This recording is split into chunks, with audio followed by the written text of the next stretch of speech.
Biarlah ibadah ini kami hadapan Yesus, hanya nama yang kami puji dan kami sembah. Haleluya. Amin.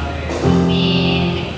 Saudara semuanya, kita kan habis merayakan tahun baru Imlek, bisa salam kanan kirinya, katakan baik kembali, katakan sesuatu. Ayo semuanya biarkan bersalaman. Kita harus semangat ya. Biasanya kalau tahun baru Imlek tuh anak muda semangat karena ada sesuatu. Ya, tepatnya di sebelah kiri saya ini ya. Mari kita angkat pujian dari tarik kesemangat.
Apa kabar semuanya? Sehat? Puji Tuhan. Semuanya diberkati, diberi kesehatan oleh Tuhan. Amin. Puji Tuhan. Sore hari ini, sebelum itu saya ingin teman-teman yang di tengah kursinya bisa diisi terlebih dahulu. Ya, geser sedikit. Yuk, gak usah malu-malu. Nah, mana? Ayo, geser. Ya, puji Tuhan. Sebelum itu saya ucapkan si baca teman-teman yang merayakan. Oke, tidak perlu berlambat-lambat, kita akan sama-sama merenungkan kebenaran firman Tuhan sore hari ini teman-teman. Ya, karena acara kita di sini masih panjang. Oke, kita sama-sama buka di dalam 2 Petrus 3. Kalau Alkitab bisa buka.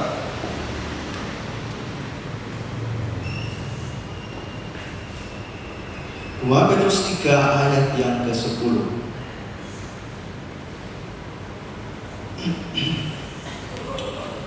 Sudah ketemu semuanya? 2 Petrus 3 ayat yang ke-10. Kita mau sama-sama menghargai kebenaran firman Tuhan. Kita mau sungguh-sungguh mendengarkan kebenaran firman Tuhan. Amin. Sepakat? Sepakat? Sepakat. Tuhan dengar. Oke, 2 Petrus 3 ayat 10 ya. Kita baca bersama-sama. Di dalam 2 Petrus 3 ayat yang ke-10, setelah hitungan yang ketiga. 1, 2, 3. Tetapi hari Tuhan akan tiba seperti pencuri. Pada hari itu kita akan lenyap dengan gemuruh yang dahsyat, dan unsur-unsur dunia akan hangus dalam nyala api, dan bumi dan segala yang ada di atasnya akan hilang lenyap. Puji Tuhan. Kalau ayatnya tentang kiamat, ya kan? Kenapa kok Kak Yusa ingin bawakan ayat tentang ini? Teman-teman, perlu kita ketahui, kita sudah berada di ujung zaman. Ya mungkin kakek-kakek nenek kita mungkin dari dulu bilangnya kayak gitu ya. Tapi memang kenyataannya seperti itu. Dalam surat Petrus juga dikatakan, tapi ketahuilah bahwa satu hari sama dengan 1000 tahun di hadapan Allah. Ini penting bagi kita untuk mempersiapkan diri kita, terlebih lagi sebagai anak-anak pemuda Kristen. Amin. Kita harus mempersiapkan diri kita. Oleh sebab itu, judul pada pagi hari ini adalah persiapkan dirimu. Katakan sampai kanan kiri, persiapkan dirimu. Persiapkan dirimu. Persiapkan dirimu. Kurang keras, persiapkan dirimu. Persiapkan dirimu. Amin. Oke. Kalau kita baca ayat ini tadi, sebelum itu saya ingin dengar dulu pendapat dari teman-teman tentang hari Tuhan itu seperti apa. Kan banyak orang yang berpikir hari Tuhan itu kok medeni ya. Hari Tuhan adalah hari yang penuh dengan kehakiman. Hari Tuhan adalah hari yang menegangkan. Hari Tuhan adalah hari yang paling mendebarkan, ya kan. Kira-kira saya mau tanya beberapa teman-teman saja ya, 3 orang mungkin pendapat kalian tentang hari Tuhan itu seperti apa. Kedatangan Tuhan itu menurut kalian itu seperti apa gitu. Kak Yusa cuma pengen tahu ya. Dimulai dari Wilson. Kedatangan Tuhan itu bagimu itu menjadi hari yang seperti apa? Atau mungkin hari yang menegangkan, hari yang luar biasa. Luar biasa seperti apa? Luar biasa mengerikan atau luar biasa? Hah? Menyenangkan. Thomas, seperti apa hari Tuhan bagi Anda?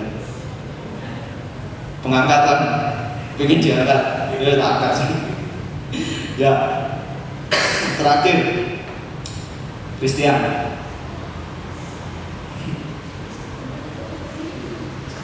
Gimana kedatangan Tuhan menurut kamu? Luar biasa. Oh, menyeramkan apa sih? Menyeramkan.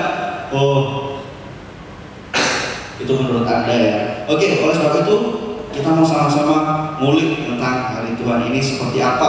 Sebenarnya kita sebagai anak-anak Tuhan, terlebih lagi orang-orang Kristen, pemuda-pemudi GPDI Berea menyikapinya.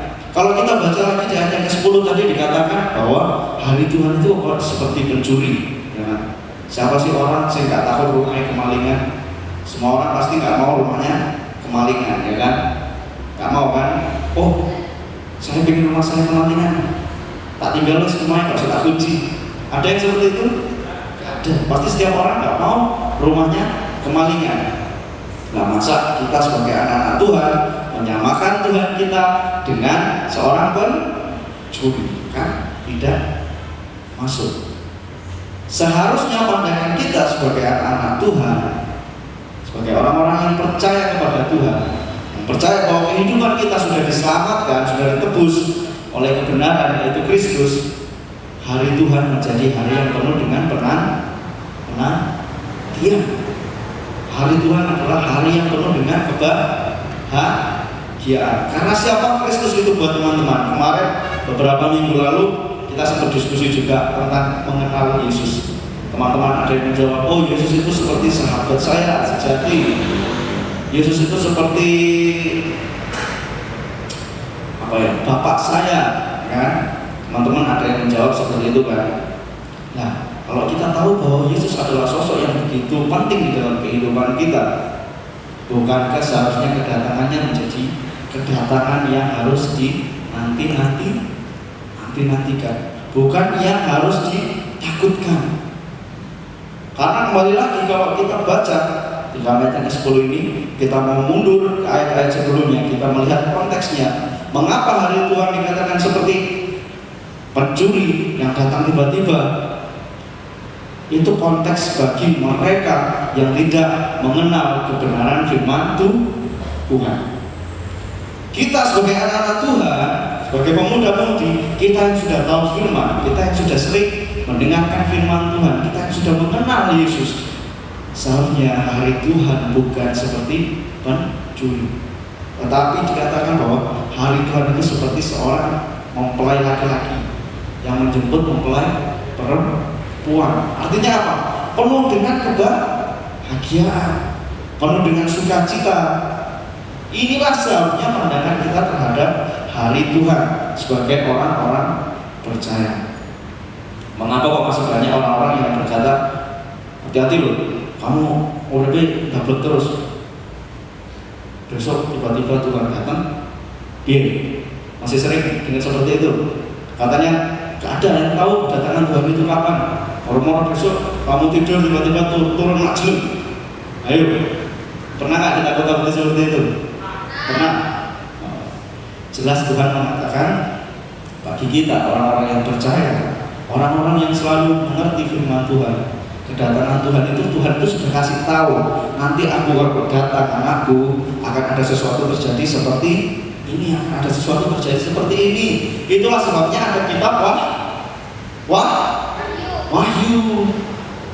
Jadi kedatangan Tuhan seharusnya bukan seperti pencuri bagi orang-orang yang mengerti firman Tuhan, mereka yang membaca firman Tuhan. Amin. Tuhan sudah kasih tahu tanda-tandanya kalau Ia akan datang, akan terjadi bencana, akan terjadi kelaparan, banyak orang akan menghujat aku. Kira-kira kalau pencuri yang mau maling rumahnya teman-teman ngasih tanda-tanda apa? Kok beli gue tak maling gue? Jam segini. Kira-kira masuk akal nggak? Seorang pencuri mau maling, saya booking dulu. Mas, rumahmu kok begini tak maling? Aku mau lewat pintu belakang. Ya, nggak mungkin ya kan? Tapi inilah, kalau kita sebagai anak-anak Tuhan, kita punya hak istimewa. Hak istimewanya apa?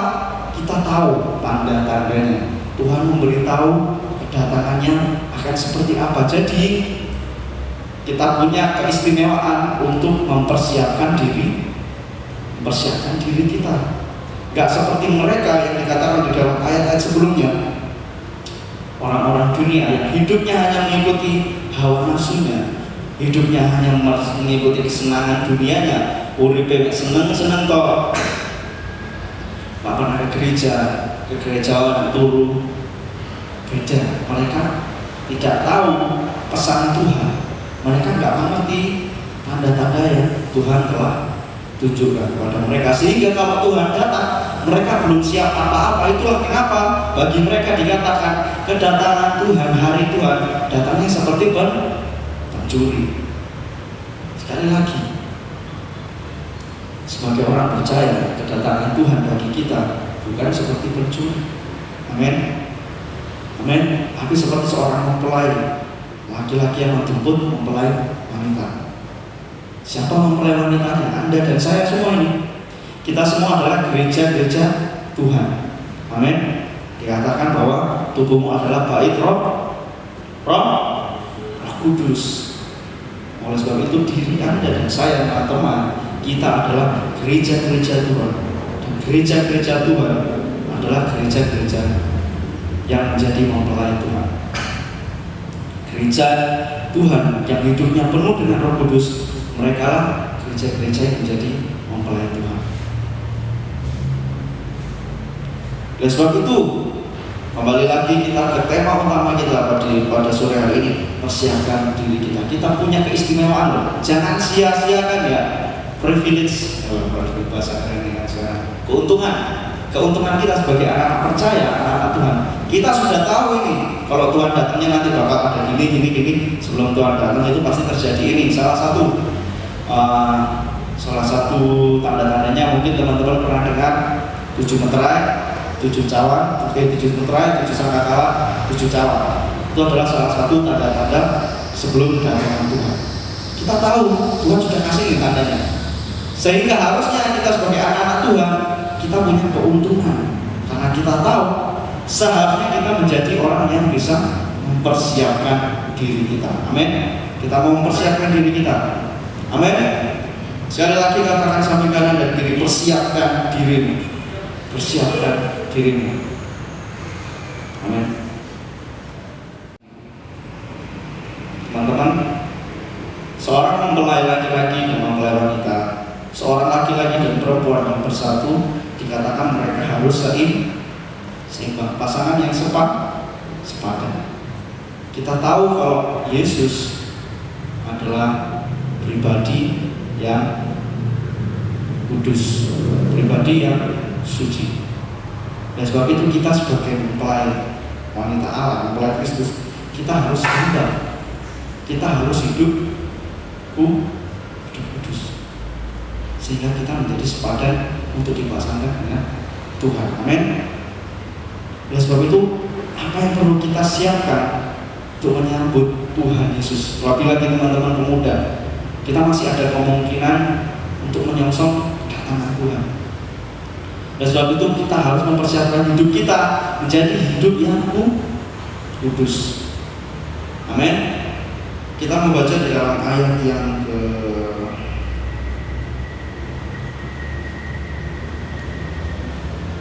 ke-11 dan 14 di dalam 2 Petrus 3 tadi. Mas Thomas, minta tolong dibacakan ayat yang ke-11 dalam 2 Petrus 3.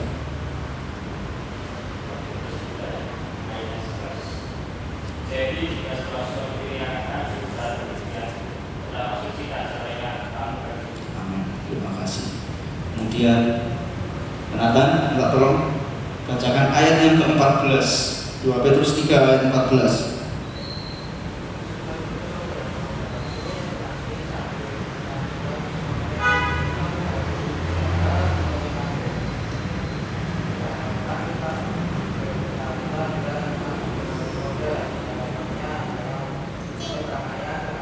Amin. Katakan di dalam ayat yang 11.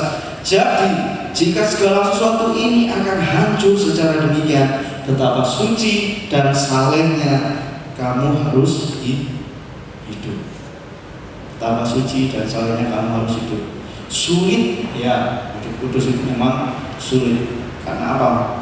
Sulit untuk menjadi serupa dengan Tuhan Yesus.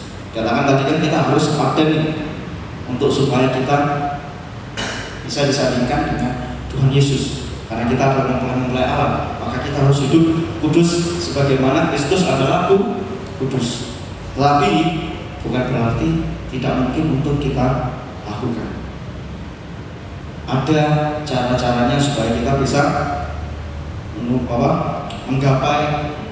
mencapai hidup yang kudus di hadapan Allah. Di sini saya menemukan ada 3 poin. Ya, yang pertama, tidak hidup menuruti daging. Kalau kita baca di dalam ayat yang sebelumnya,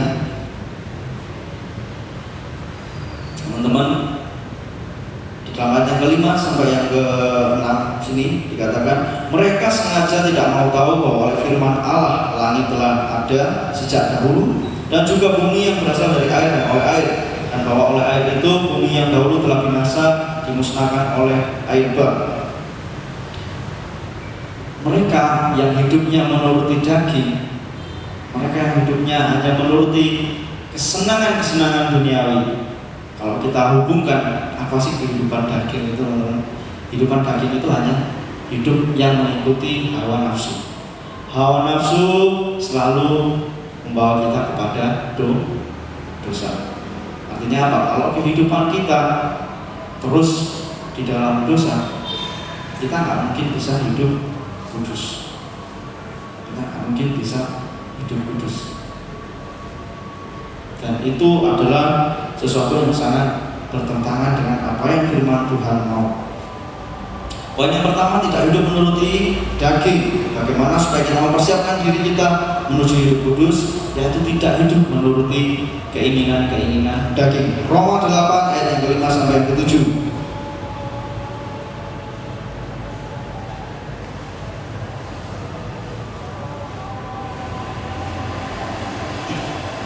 Roma 8 ayat yang ke-5 sampai yang ke-7. Sebab mereka yang hidup menurut daging memikirkan hal-hal yang dari daging. Mereka yang hidup menurut roh memikirkan hal-hal yang dari roh. Karena keinginan daging adalah maut, tetapi keinginan roh adalah hidup dan damai sejahtera. Sebab keinginan daging adalah perseteruan kepada Allah, karena ia tidak takluk kepada hukum Allah. Hal ini memang tidak mungkin baginya. Langkah awal yang perlu kita lakukan sebagai anak-anak Tuhan, sebagai mempelai-mempelai Allah untuk mencapai hidup yang kudus, yaitu pertama, kita harus melepaskan kehidupan kita yang syarat dengan kedagingan, syarat dengan hawa nafsu, syarat dengan kesenangan-kesenangan duniawi. Karena hal-hal itu hanya membawa kita kepada dosa. Bagaimana kita bisa disandingkan dengan Tuhan yang kudus kalau hidup kita masih tercemar, masih berlumpuran dengan dosa? Ya memang gak mungkin. Gimana caranya manusia bisa 100% kudus? Sulit memang iya, tapi bukan berarti tidak mampu. Mulai dengan langkah awal, tidak selalu menuruti keinginan daging. Jangan pernah selalu mengikuti keinginan daging. Kemudian yang kedua, hidup menuruti keinginan roh. Mulai bangun diri kita, utamakan keinginan roh kita. Memang kadang roh sama daging kita itu sering bertentangan. Contoh paling gampang, saat pagi hari ibadah minggu, jam ibadah, tubuh kita rasanya capek, ngantuk, lelah, letih, lesu, letoi, ya kan, lemah. Tapi ada jam ibadah ini. Nah, mulai nih dalam pikiran di batin kita ini, keinginan roh dan keinginan daging kita itu perang. Datang ibadah gak yo, tapi aku kesel. Datang ibadah gak yo, tapi aku betul lagi, saya ngantuk Tuhan 5 menit, tidur lagi 12 sampai siang. Itu salah satu contohnya bagaimana keinginan roh dan keinginan daging itu memang sangat sulit. Mereka akan terus berbentrok, bisa bersatu. Tetapi siapa yang lebih mengutamakan keinginan roh, tadi dikatakan dia akan beroleh hidup damai dan sejahtera. Amin. Siapa yang memulai hidupnya, memulai mengikuti keinginan roh, hidupnya akan penuh dengan damai sejahtera. Dan kalau keinginan daging tadi dikatakan hanya membawa kita kepada maut. Mungkin memang di dunia ini kalau kita nuruti kedagingan kita terus, bukan berarti kita makan daging terus, enggak teman-teman. Jadi mengikuti keinginan daging itu hanya mengikuti kesenangan-kesenangan kita yang sesaat. Contoh, hari Minggu ada jam ibadah barengan sama jam mungkin konser ya, konser band idola kalian teman-teman. Korea K-pop kan ya kan, Korea K-pop yang alun-alun Pekalongan. Aduh, gini, nggak mungkin ini jarang-jarang terjadi. Oleh Tuhan, bisa doa Tuhan, bisa doa Tuhan. Itu salah satu bagaimana pilihan kita menentukan kita mau hidup menurut daging atau roh kita. Tapi saya yakin dan percaya kalau kita mengutamakan keinginan roh, teman-teman, Tuhan tahu, Tuhan akan gantikan jauh lebih luar biasa. Amin. Tuhan akan gantikan jauh lebih luar biasa.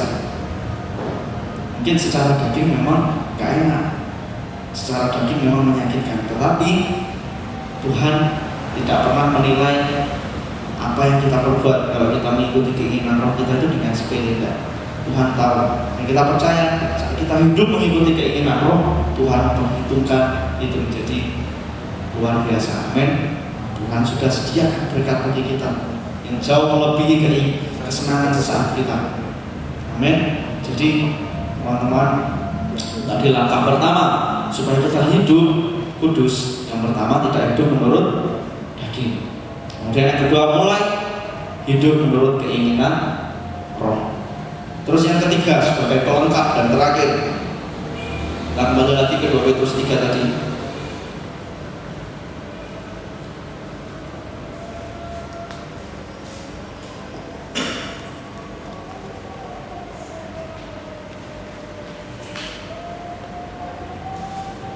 Petrus 3 ayat yang ke 17 sampai 18. Sekali lagi saya mau kasih ingat teman-teman bahwa kita sebagai anak-anak Tuhan, kita tadi punya apa? Hak istimewa. Hak istimewanya apa? Kita tahu tanda-tandanya Tuhan. Kita punya waktu untuk mempersiapkan diri lebih awal. Jadi poin yang ketiga, setelah kita tidak hidup menuruti keinginan daging, kita hidup menuruti keinginan roh. Yang ketiga, kita baca di dalam ayat 17 sampai 18 dalam 2 Petrus 3. Tetapi kamu, saudara-saudaraku yang dikasihi, kamu telah mengetahui hal ini sebelumnya. Karena itu, waspadalah supaya kamu jangan terseret di dalam kesesatan orang-orang yang tak mengenal hukum, dan jangan kehilangan peganganmu yang teguh. Tetapi bertumbuhlah dalam kasih karunia dan dalam pengenalan akan Tuhan dan Juru Selamat kita Yesus Kristus. Baginya kemuliaan sekarang dan sampai selama-lama.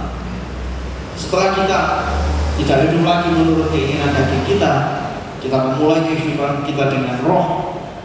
Penting bagi kita untuk terus bertumbuh, sehingga kita menjadi semakin dewasa di dalam rohani kita. Amin. Kita mau menjadi dewasa secara rohani. Tidak mungkin dong pasangan nikahnya sama anak-anak. Amin. Betul. Tentu kita harus dewasa secara rohani. Bukan sekedar kita percaya kepada Tuhan, tapi kita mau hidup mengenal Tuhan. Dikatakan begini tadi di ayat 18, kita mau lebih mengenal lagi akan Tuhan Yesus yang menjadi penyelamat kita nanti. Jadi sekali lagi, jangan takut menantikan hari Tuhan, teman-teman. Sebagai kita orang-orang yang percaya, gereja-gereja Tuhan, penting untuk kehidupan kita harusnya mencerna ini.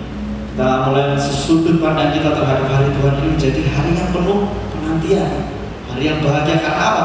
Kita akan diselamatkan. Amin. Kita akan menikmati langit dan bumi yang baru bersama dengan Tuhan Yesus. Ini akan habis lenyap. Tetapi bagi Anda dan saya, teman-teman, mereka yang diselamatkan, mereka yang hidup di dalam firman Tuhan, mereka yang hidup menurut kebenaran, mereka yang mempersiapkan dirinya dengan baik, kita akan menikmati langit dan bumi yang baru. Jadi tidak usah khawatir kalau bumi ini nanti akan hancur, lenyap, hangus, terserah Tuhan, karena kita nggak akan ada di bumi ini. Amin. Kita ada di awal. Kita akan menikmati langit dan bumi yang baru di dalam kerajaan 1000 tahun damai. Puji Tuhan, persiapkan diri kita dengan baik mulai hari ini. Mulailah kita latih diri kita ya teman-teman, untuk tidak terus mengikuti kesenangan-kesenangan kita.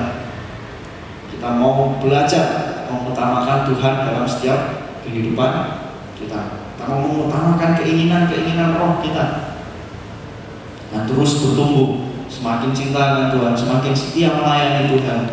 Mereka teman-teman yang mungkin sudah bisa melayani, terus kembangkan. Amin. Terus kembangkan itu. Kita mau mengenal Tuhan lebih lagi. Mungkin yang tidak melayani di bidang musik, puji-pujian, duet, nggak masalah. Tuhan bisa pakai kita di bidang yang lainnya, nggak usah khawatir. Tapi bagaimana kita harus lebih mengenal Tuhan sebagai anak-anak Tuhan, supaya saat kedatangannya nanti Tuhan juga mengenal kita. Kita tidak ditolak, kita tidak dibilang siapa gua kenal abang ini.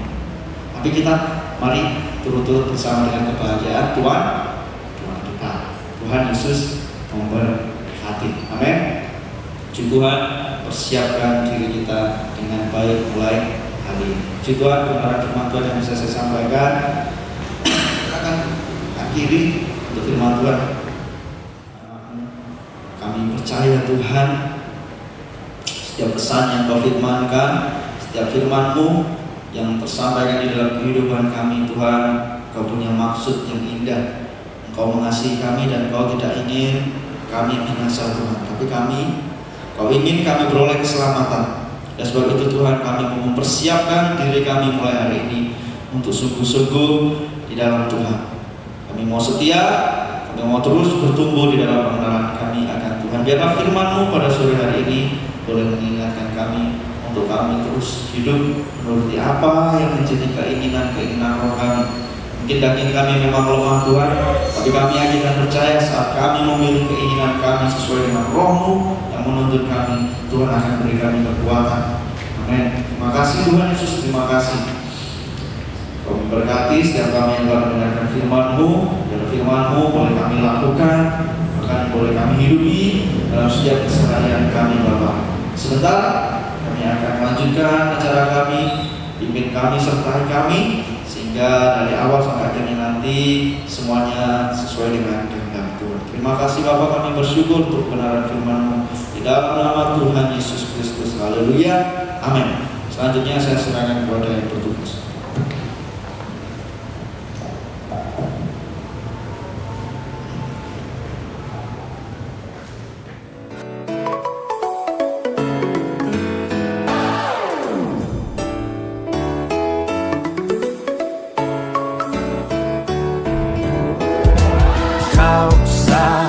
Penuh kasih, dua penuh hikmat, tiga penuh kuasa. Kau mulia, Kau ada waktu suka, ada waktu duka. Kau setia dan selalu bersamaku. Kau membuatku tersenyum, membuatku tertawa, membuatku bahagia.